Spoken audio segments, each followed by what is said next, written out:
આત્મા છે એ મુક્ત છે જ. આત્મા છે એ મુક્ત છે,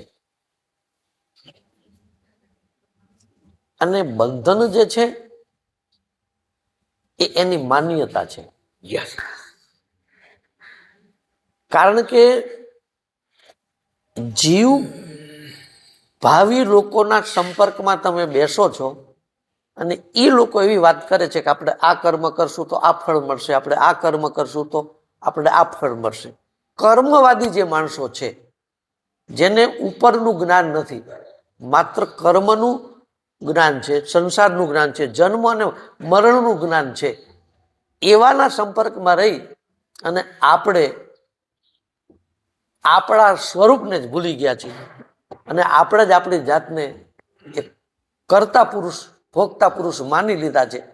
એટલે આપણે એવું માની લીધું છે કે હું બંધાયેલો છું. બરાબર. હવે જે મુક્ત થાય છે ને, એ તો એક લોકોને સમજાવવા માટે કોઈ કહે ભાઈ માણસ મુક્ત થઈ ગયો, પણ મુક્ત થયેલો વ્યક્તિ છે ને એ હસે છે કે એને ખબર છે કે હું ખરેખર બંધાયેલો નહોતો, પણ મેં માની લીધું હતું કે જેમ